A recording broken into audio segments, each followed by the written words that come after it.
Bonjour à tous. Nous allons étudier aujourd'hui le modèle d'Hardy-Weinberg, qui est un modèle mathématique créé à l'origine pour essayer de visualiser l'évolution des effectifs dans une population dans des conditions bien particulières.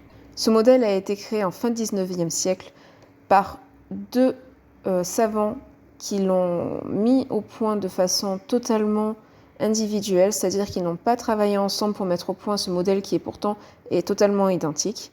Donc on a d'une part un mathématicien et un médecin qui ont travaillé sur ce modèle donc de façon séparée. Et ils ont travaillé dessus pour répondre à une question qui leur posait problème en fin 19e siècle. C'était pourquoi les allèles récessifs ne vont pas disparaître au cours des générations. Pour rappel, vous avez la molécule d'ADN qui va être condensée et repliée au niveau de certaines protéines appelées les histones, et l'ensemble va former les chromosomes. L'être humain est diploïde, c'est-à-dire qu'il a à chaque fois des chromosomes homologues. Un chromosome qui va provenir de son père et un chromosome qui va provenir de sa mère. Pour un gène donné, c'est-à-dire pour un fragment d'ADN qui va permettre la synthèse d'une protéine à l'origine des caractères observables de l'individu, donc pour un gène donné, on va avoir deux allèles. Pourquoi deux allèles? Puisqu'on a ici une paire de chromosomes homologues, vu que l'être humain est diploïde. Ces allèles vont correspondre à quoi? Les allèles vont être en fait des versions du gène. C'est-à-dire que un allèle va permettre d'avoir les yeux de couleur marron, si on prend le gène qui va permettre de coder la couleur des yeux, tandis que l'autre allèle va permettre de coder la couleur bleue. Donc ici, si on prend mon exemple, le père a le gène ici de la couleur des yeux portant l'allèle A, qui est l'allèle qui va permettre d'avoir des yeux de couleur marron, tandis que la mère va avoir ce même gène, mais va avoir un allèle différent, c'est-à-dire l'allèle qui va permettre de coder la couleur des yeux bleus. Ici, on va voir également les termes dominant et récessif, c'est-à-dire que les allèles ne vont pas s'exprimer forcément en même temps. En effet, on va avoir un allèle qui va s'exprimer, tandis que l'autre ne va pas s'exprimer et va rester invisible au niveau du phénotype. C'est-à-dire qu'il ne va pas permettre l'expression de protéines ou de différents éléments qui va permettre d'avoir un caractère observable. Ici, on peut voir que l'allèle qui permet d'avoir les yeux de couleur marron est dominant. Ça veut dire que la personne qui a à la fois l'allèle permettant d'avoir des yeux de couleur marron et l'allèle permettant d'avoir des yeux de couleur bleue aura les yeux marrons. Il n'y a qu'un seul moyen d'avoir des yeux de couleur bleue, c'est d'avoir deux fois le même allèle, à savoir deux fois l'allèle ici qui va être récessif. Dans le cas où l'individu a un allèle dominant, celui-ci va s'exprimer par-dessus le récessif et donc le récessif sera invisible au niveau du phénotype, tandis que le dominant va s'exprimer. Donc si on revient sur le modèle de Hardy-Weinberg, qui se sont donc posé des questions sur pourquoi cet allèle récessif ne disparaissait pas. Ils ont donc émis l'hypothèse qu'il y avait une sorte de stabilité génétique au sein d'une population. Donc on va prendre ici deux exemples, donc un croisement entre deux individus. Donc ici on a la mère, ici on a le père qui portent tous deux à la fois un allèle permettant d'avoir les yeux de couleur marron et un allèle permettant d'avoir les yeux de couleur bleue.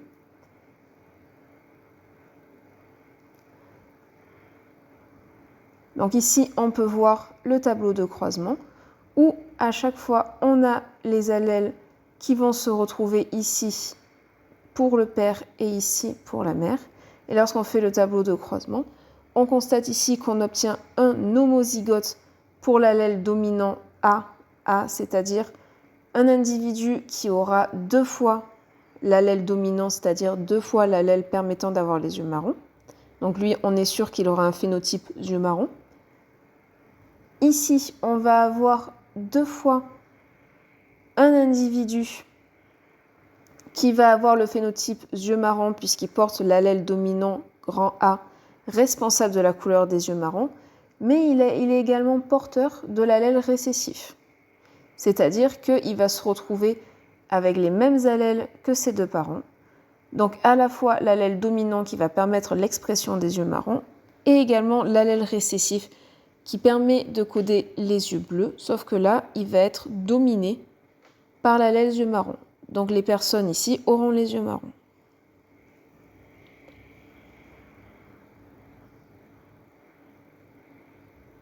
Dernier cas de figure, ici, les parents ont transmis leur allèle récessif tous les deux. On se retrouve avec un individu qui porte 2 fois l'allèle récessif, et donc dans ce cas-là, il va s'exprimer, et ici, l'individu aura les yeux bleus. Donc si on reprend, ici, une mère et un père qui vont avoir des enfants auront 1/4 de chance d'avoir un enfant homozygote pour l'allèle dominant, donc phénotype de couleur yeux marrons. Ils auront ensuite 50%, donc 25% et 25% de chance d'avoir un enfant qui sera hétérozygote, c'est-à-dire qu'il aura à la fois l'allèle dominant qui permet la couleur des yeux marrons et l'allèle récessif qui permet la couleur des yeux bleus. Et ici, le phénotype de ces individus sera yeux marrons. Il y a 75% de chances que ce type de croisement aboutisse ici à un individu qui aura les yeux marrons. En revanche, il est possible également que le père et la mère transmettent leur allèle récessif. Dans ce cas-là, il y a 25% de chances que l'individu soit homozygote pour l'allèle récessif, donc il est 2 fois l'allèle récessif, et dans ce cas-là, il aura une couleur de yeux qui sera bleue. Donc dans le cas du modèle d'Hardy-Weinberg qu'on va étudier par la suite, il faut bien imaginer que là, les individus se reproduisent par panmixie, c'est-à-dire qu'ils vont se reproduire de façon totalement aléatoire. On va étudier ici un exemple concret pour essayer de comprendre un petit peu ce modèle d'Hardy-Weinberg et de voir un petit peu à quoi il va servir dans l'étude des populations. Donc ici, on va regarder l'étude de la coloration de l'iris sur un échantillon de 200 personnes en France. Donc on fait le compte, on se rend compte que 46 personnes sont homozygotes AA, donc homozygotes pour l'allèle dominant, et ils ont donc les yeux marrons. 94 vont être hétérozygotes A majuscule et petit a. Dans ce cas-là, ils auront également les yeux marrons puisque l'allèle dominant va s'exprimer et le récessif non.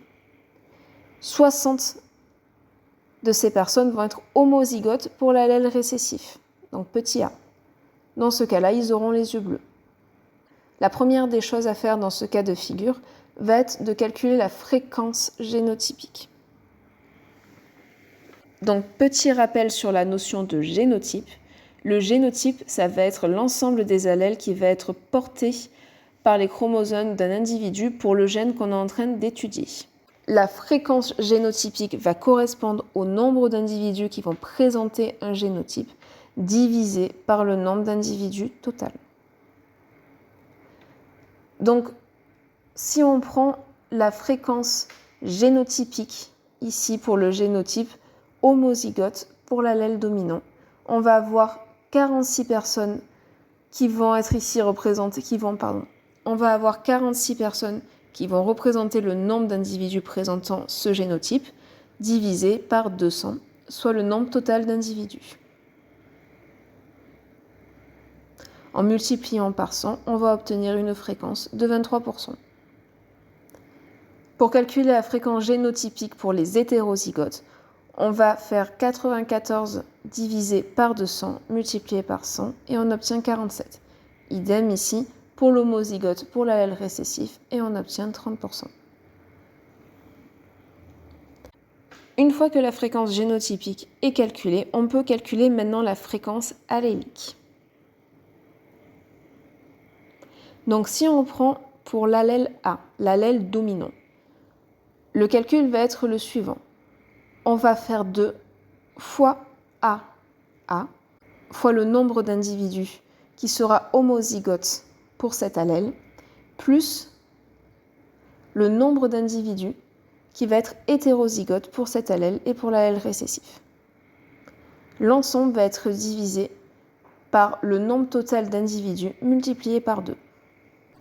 Donc ici, si on fait le calcul, on va avoir 2 fois 46 plus 94 divisé par 2 fois 200, donc divisé par 400. On va multiplier par 100 et on va obtenir une fréquence ici de 46,5%. La question qu'on peut se poser là, c'est pourquoi est-ce qu'on va utiliser ce petit 2 ici dans ce calcul. Et il faut se rappeler que les individus appartenant à l'espèce humaine vont être diploïdes. C'est-à-dire que pour un gène, ils vont avoir 2 allèles puisqu'ils ont une paire de chromosomes homologues dont un chromosome provient du père avec un allèle pour un gène et un chromosome provenant de la mère avec un autre allèle pour ce même gène. Donc vu que l'individu est diploïde, on va multiplier 2 pour ici l'allèle qui va être homozygote et 2 pour le nombre total d'individus. Donc 2 va signifier le fait que nous sommes diploïdes, donc avec une paire de chromosomes homologues. Donc ici la fréquence allélique pour l'allèle dominant grand A va être 46,5 et pour petit a, donc l'allèle récessif, 53,5%. La signification concrète de ces chiffres est la suivante, c'est-à-dire que vous allez retrouver dans une population, ici notamment en France, 46,5% des personnes qui auront l'allèle dominant et 53,5% des personnes qui auront l'allèle récessif. Là, on ne sait pas qui est homozygote et qui est hétérozygote. On regarde juste comment les allèles sont répartis au sein de la population. Donc ici, si on reprend maintenant notre modèle d'Hardy-Weinberg. Donc ces deux scientifiques, je rappelle un mathématicien et un médecin, ont mis au point ce modèle théorique qui va dire que P au carré plus Q au carré plus 2PQ est égal à 1. Alors je m'explique. P ici va représenter la fréquence de l'allèle dominant et Q la fréquence de l'allèle récessif. Donc P au carré va être égal à la fréquence allélique du dominant au carré.